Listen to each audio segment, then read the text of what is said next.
इस वीडियो को लाइक करें, हमारे चैनल को सब्सक्राइब कर बेल आइकन जरूर प्रेस करें। Good morning to all of you, welcome in academy Azamgarh. मैं आज आप लोग को transportation in a human being पढ़ूंगा। ठीक है, आज की टॉपिक बायोलॉजी की वो टॉपिक है जिसके द्वारा हम बेसिक जानेंगे कि ब्लड हमारे बॉडी में कैसे बहता है, क्या आर्टरी है, क्या वेन है और क्या वेनलेट्स, कैपिलरीज ये होती क्या है, हम इन सब के बारे में आज जानेंगे। मतलब बेसिक नॉलेज हम लेंगे कि हमारे बॉडी में क्या वेन कहाँ होती है, ठीक है, हमारे बारे में बॉडी में कैपिलरीज क्या है। तो इन सब चीजों को आज हम बहुत अच्छे से जानेंगे। देखिए ट्रांसपोर्टेशन क्या है, transportation in a human being. In a human being a rapid supply of the nutrition, oxygen and hormones. देखिए हमारे बॉडी में ये क्या है, ये हमारी बॉडी है, ठीक है, हमारी बॉडी में हार्ट है, हार्ट से वेन और आर्टरीज दोनों कहीं ना कहीं कनेक्ट है, ठीक है, मतलब हम कह सकते हैं। और वहीं कहीं ना कहीं हमारी बॉडी में कैपिलरीज भी है, ठीक है। अब ये मान लीजिए हमारी फिंगर है, फिंगर में पेन हो रहा है। मैंने आपको पिछला लेक्चर पढ़ाया था, पिछले लेक्चर में हमने क्या पढ़ा था कि सेंसेशन के बारे में, कि किसी जगह का pain, sensation, nerve pain, nervous system के बारे में पढ़ा था। तो एक छोटा सा एग्जांपल लेता हूं वहां से। मान लीजिए मेरे यहाँ पेन है, ठीक है, इस पेन को मेरे मस्तिष्क तक, मतलब मेरे ब्रेन तक ये कैसे जा रहा है। तो सबसे पहले फर्स्टली बताना चाहूंगा, देखिए मेरे यहाँ पेन हो रहा है, इस पेन को ब्रेन तक कैसे जाएगा। मैंने बताया था कि सीएनएस और पीएनएस दो मेन चीज होती है, मेन फंक्शन का काम करते हैं, जो किसी पेन और किसी सेंसेशन को हमारी बॉडी में, हमारी ब्रेन तक लेके जाते हैं। याद है ये चीज। तो ये क्या है, यहाँ मुझे पेन हो रहा है, यहाँ मुझे सेंसेशन हो रहा है। तो सेंसेशन के बारे में जो जाएगा और जो आएगा, याद आया, आने से और जाने से। थोड़ी सी टॉपिक का डिस्कशन कर ले। क्या था वो, एफरेंट और दूसरा क्या था, इफरेंट। तो एफरेंट और इफरेंट के बारे में मैंने आपको बताया था, ठीक है। अब सुनिए, अब देखिए ये पेन यहां से यहां तक जा रहा है और आ रहा है, ठीक है। तो ये जा किसके थ्रू रहा है, कि जा रहा है ब्लड के थ्रू। जब तक ब्लड हमारे बॉडी में नहीं बहेगा तब तक वहां से न्यूरॉन्स नहीं निकलेंगे। मतलब ब्लड कहीं ना कहीं रिस्पॉन्सिबल होता है किस चीज के लिए, हमारे न्यूरॉन्स को एक स्थान से दूसरे स्थान तक ले जाने के लिए। ऐसे एक एग्जांपल और देना चाहूंगा, हमारा हार्मोन्स, ठीक है, आपने सुना होगा जीएच, एलएच, एफएसएच, मतलब growth hormone, luteinizing hormones, FSH follicle stimulating hormones, ठीक है, ऑक्सीटोसिन, प्रोलैक्टिन। तो इस तरह से बहुत से हार्मोन्स हैं, ठीक है। तो फर्स्टली जो बेसिकली जो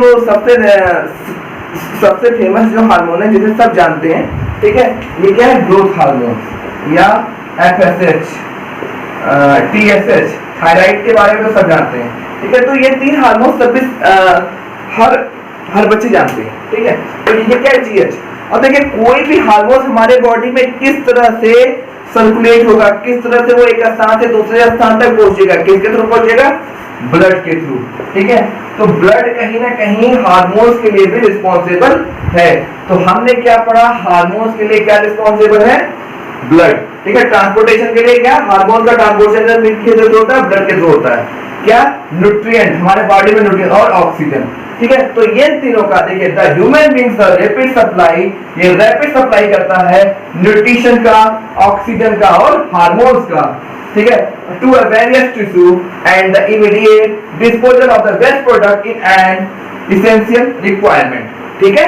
इस तरह से हमने क्या जाना कि कोई भी न्यूरॉन्स, ठीक है, कोई भी ऑक्सीजन सब्सटेंस, कोई भी न्यूट्रिएंट और कोई भी जो हार्मोन्स होते हैं, इन सब की जो सप्लाई किसके थ्रू होती है, ब्लड के थ्रू होती है, जो कि बहुत इंपॉर्टेंट है। ट्रांसपोर्टेशन इसी के द्वारा हमारी बॉडी में होता है, ठीक है। अब हम आते हैं सर्कुलेटरी सिस्टम।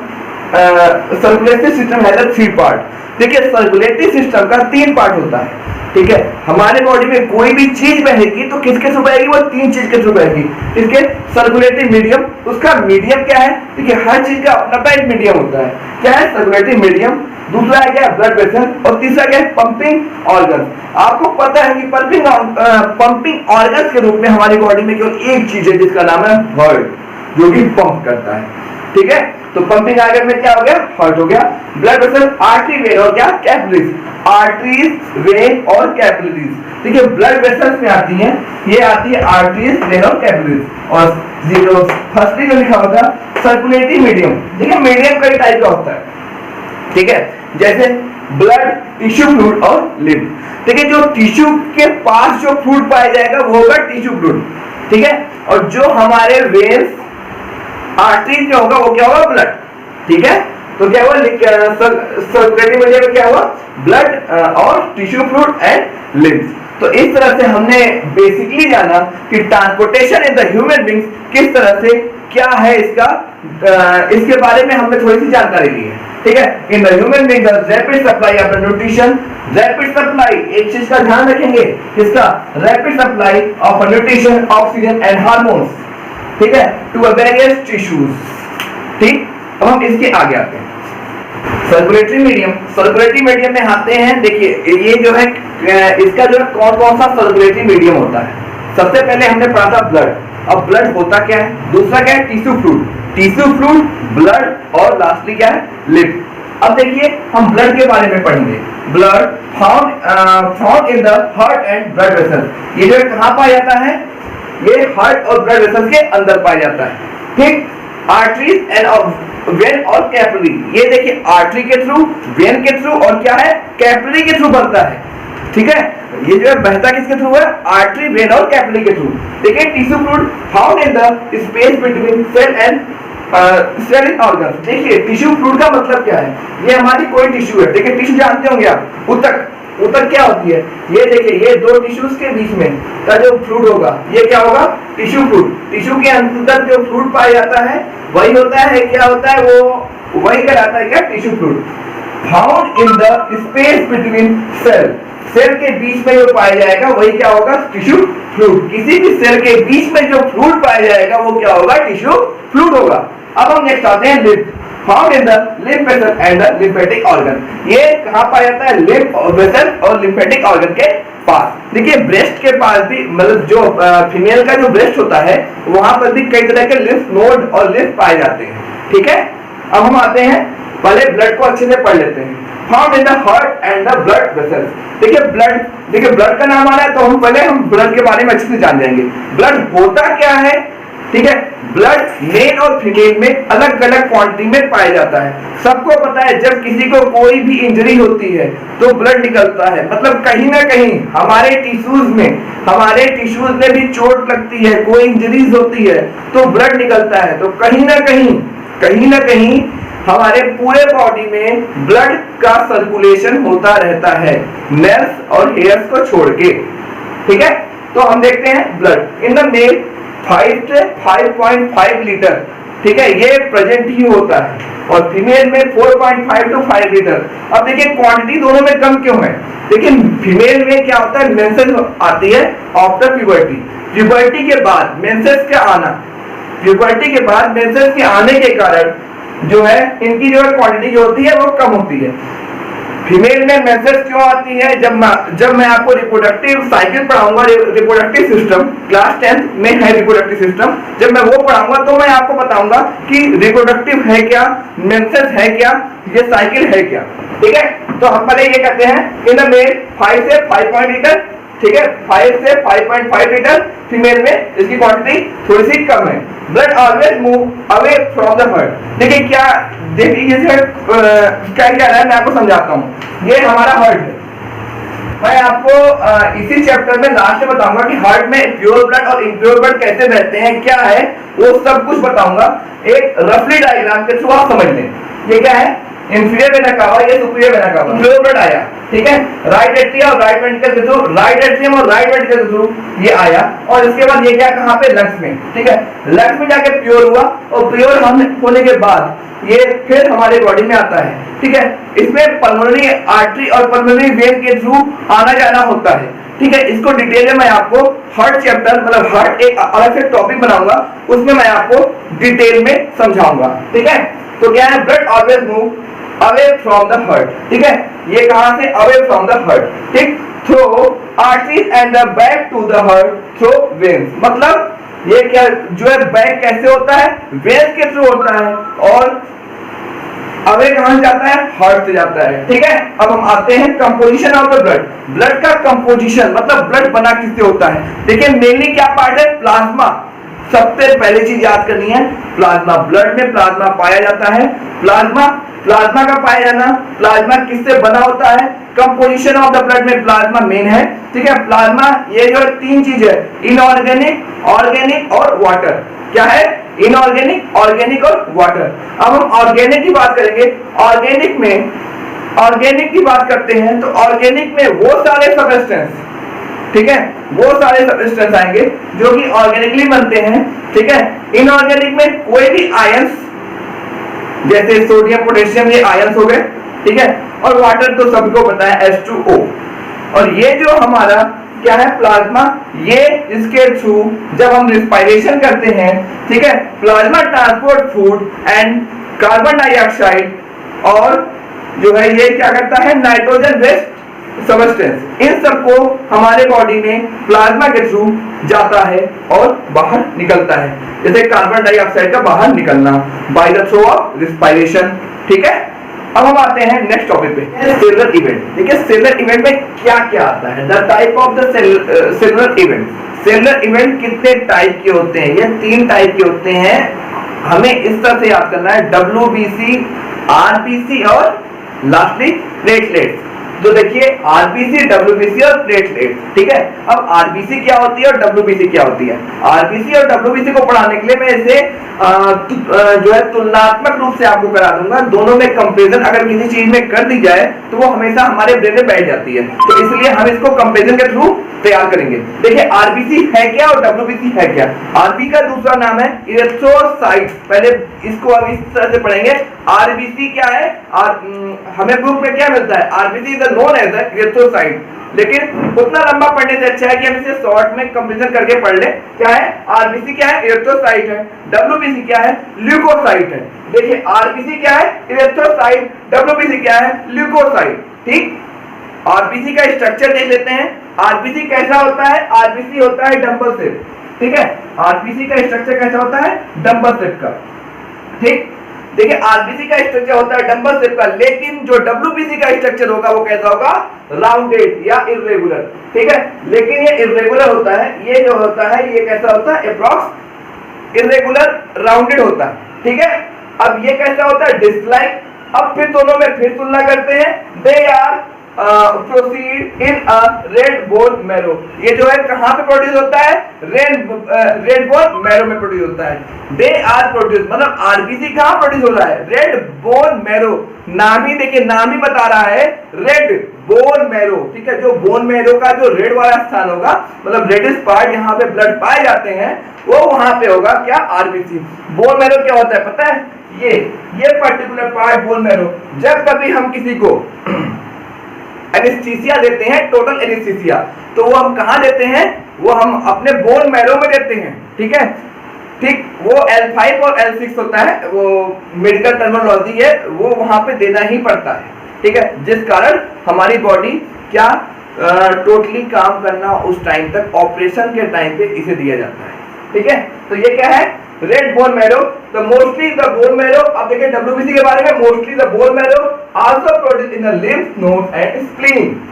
नेक्स्ट आते हैं इनके न्यूक्लियस, इसके स्ट्रक्चर के बारे में। जो आरबीसी का जो न्यूक्लियस होता है, ठीक है, हमेशा आरबीसी में हीमोग्लोबिन पाया जाएगा। ठीक है, हीमोग्लोबिन माने समझ रहे हैं ना, जिस कारण आरबीसी का कलर क्या होता है? रेड होता है। ठीक है, आरबीसी का कलर किस कारण से रेड होता है?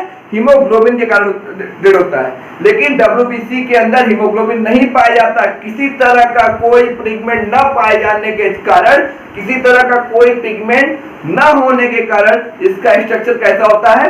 व्हाइट होता है। डब्ल्यूबीसी देखिए नाम ही बता रहा है व्हाइट। तो क्या है? इसके अंदर कोई किसी तरह का कोई इसके अंदर पिगमेंट नहीं है। लेकिन डब्ल्यूबीसी में जो है सॉरी, जो आरबीसी में रेड पिगमेंट किसके कारण है? हीमोग्लोबिन के कारण। ठीक है, अब हम आते हैं न्यूक्लियस पे। देखिए जो आरबीसी में होता है वहां न्यूक्लियस नहीं पाया जाता, लेकिन जो डब्ल्यूबीसी होता है वहां न्यूक्लियस पाया जाता है। बहुत अच्छी तरह का न्यूक्लियस होता है। अब हम आते हैं इसकी साइज पे। इसका साइज छोटा होता है, क्या होता है 7.3 या 5 म्यूएम का होता है, ठीक है। और जो इसका साइज होता है 12 से 15 म्यूएम के बीच का होता है, ठीक है। अब देखिए इसकी जो लाइफ स्पॉन की बात करें, जो हमारे WBC की लाइफ होती है वो 120 दिन की होती है। कितने दिन की होती है? 120 डेज। और ये कहाँ आके नष्ट होती है? हमारे स्प्लीन के अंदर, ठीक है। मतलब हम कह सकते हैं कि WBC कहाँ आके नष्ट हो जाती है? स्प्लीन के अंदर आके वो जो है नष्ट हो जाती है, ठीक है। लेकिन जो अब हम WBC की बात करें, WBC the leave anywhere from the few days, मतलब ये कहीं पर भी कुछ दिन के लिए 5 से 21 दिन के लिए जो है 5 से 21 दिन के बाद ये नष्ट हो जाता है WBC। मतलब WBC की लाइफ स्पॉन थोड़ी सी कम होती है देन RBC। और इसकी लाइफ स्पॉन क्यों कम 120 दिन होती है? देखिए RBC की लाइफ स्पॉन 120 दिन इसलिए होती है, अगर RBC मैच्योर होती जाए और हमारी बॉडी में रहती जाएगी, जैसे जैसे वो मैच्योर होगी उसकी साइज बढ़ती जाएगी, साइज बढ़ती जाएगी और उसका जो होता है कलर डार्क होता जाएगा। और जब डार्क होता जाएगा, बढ़ती जाएगी, तो जो उसका जो फ्लो होता है हमारी बॉडी में वो प्रॉपर रूप से नहीं हो पाएगा, ठीक है। तो जैसे कोई चीज हाँ मान लीजिए कोई मिश्रण है, ठीक है, मिश्रण कोई सोल्यूशन है, ठीक है, जैसे मान लीजिए चीनी और पानी का, जितना गाढ़ा होगा उतना कम फ्लो करेगा, लेकिन वो जितना हल्का होगा उतना तेज फ्लो करेगा। इस कारण 120 दिन के अंदर, मतलब 120 दिन में RBC जो स्प्लीन के अंदर नष्ट हो जाती है, ठीक है। अब हम आते हैं क्या ये जो होता है कैसा होता है? 5 million RBC in the cubic mm of blood, मतलब हमारे ब्लड में कितनी 5 मिलियन RBC जो होती हैं पाई जाती हैं million cubic of the blood, ठीक है। मतलब 1 मिलियन क्यूबिक में कितनी पाई जाती है? 5 मिलियन RBC पाई जाती हैं। और 3000 से 5000 WBC पाई जाती है हमारे 1 क्यूबिक mm ब्लड में, ठीक है। WBC की क्वांटिटी कम है और RBC की क्वांटिटी ज्यादा है। WBC की क्वांटिटी कितनी थी? 3000 से 5000, ये नॉर्मल की बात हो रही है, ठीक है। लेकिन RBC की क्या है? 5 मिलियन, 5 मिलियन, ठीक। अब देखिए ये क्या है? Cardiovascular system. ये जो RBC होता है वो कार्डियोवैस्कुलर सिस्टम में पाया जाता है, जैसे इसका जो वर्क होता है कार्डियोवैस्कुलर सिस्टम में मेन होता है। लेकिन जो WBC का होता है आप देख सकते हैं कार्डियोवैस्कुलर सिस्टम और लिम्फेटिक सिस्टम, लिम्फ नोड और जैसे ये जो ऐसे सिस्टम होते हैं इसमें ये ज्यादा होता है, ठीक है। तो ये हो गया RBC और ये WBC। अब मैं आपको बताना चाहूंगा कि RBC और WBC मैंने आपको दोनों के पिगमेंट के बारे में बता दिया है, जो कि मैंने यहाँ नहीं लिखा है, ठीक है, कि RBC में हीमोग्लोबिन पाया जाता है और WBC में कोई पिगमेंट नहीं होता है। नेक्स्ट आते हैं पाइसा पॉइंट्स क्या है। देखिए ये जो जब हमें कोई इंजरी हो जाती है, ठीक है, मान लीजिए हमें कोई चोट लगी और उसमें से ब्लड निकलने लगा, लेकिन वो ब्लड लिक्विड फॉर्म में नहीं निकलता, वो निकलता है पाइसा पॉइंट के फॉर्म में। किसी फॉर्म में? पाइसा पॉइंट। मतलब कि एक जो है टर्म है जिसका नाम है रोलेक्स फॉर्मेशन।